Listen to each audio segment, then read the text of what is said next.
Então, o que você faria nessa situação? Então, sozinho, à noite, em uma cidade do exterior, sem lugar para ficar e sem saber se era seguro ficar andando à noite por lá, sem internet e sem celular. Então, por que eu contei tudo isso e o que isso tem a ver com o desenvolvimento da nossa força interior? Então, isso pode ser um exemplo de experiência antifrágil, onde uma ocorrência inesperada ou várias ocorrências inesperadas me fizeram raciocinar para encontrar uma solução. Então, novamente, lembrando que para nós sairmos de uma situação, nós precisamos raciocinar, ou seja, utilizarmos o nosso neocórtex e não apenas ficarmos presos nos nossos instintos e nas nossas emoções, que dificilmente nós vamos encontrar solução dessa forma. Bom, não tinha um lugar para eu passar a noite e eu não podia ficar perambulando, porque não sabia se era seguro. Eu estava bem cansado, porque não tinha conseguido dormir à noite no ônibus. E nós tínhamos passado o dia inteiro caminhando.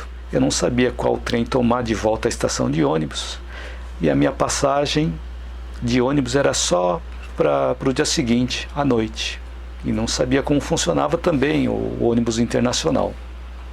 Eu não sabia se iriam trocar passagem ou não e se teria vaga no ônibus de volta se eu decidisse voltar. Então, o que o antifrágil faria? Eu não conhecia esse termo antifrágil naquela época. Então, eu coloquei o meu neocórtex para funcionar.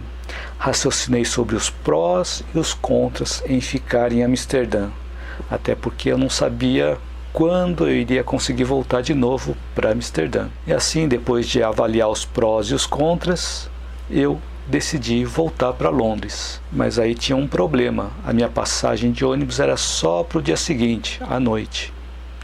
E não sabia se lá na Holanda trocavam a passagem de ônibus. Aí eu pensei assim, bom, em último caso eu tentaria passar a noite na estação de ônibus, com a minha mochila. E aí pegaria o primeiro ônibus que tivesse vaga de volta para Londres. Assim eu fui para a estação de trem e lá eu consegui perguntar como eu faria para chegar na estação de ônibus e me orientaram sobre qual trem eu deveria tomar. Tomei o trem, cheguei na estação de ônibus onde encontrei o meu amigo e que felicidade encontrar esse meu amigo. Ele também abriu um sorriso e também estranhando por me ver ali, né? Expliquei para ele por que eu decidi voltar para Londres no sábado à noite mesmo. E aí ele também falou que ele realmente tinha entrado no trem correto. Então, estava tudo certo.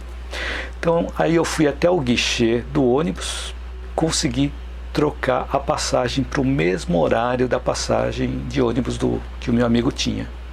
Foi até bem fácil, pois tinha vagas nesse ônibus. E assim nós retornamos para Londres pelo mesmo trajeto de ida para Amsterdã. Só que dessa vez consegui dormir um pouco no ônibus, pois eu já sabia como seria o trajeto de volta. Estrada, ferry boat, mais estrada e metrô até o hotel onde nós estávamos hospedados em Londres. No fim, deu tudo certo. E sempre dá certo no final. Se ainda não deu certo, é porque ainda não chegou o final.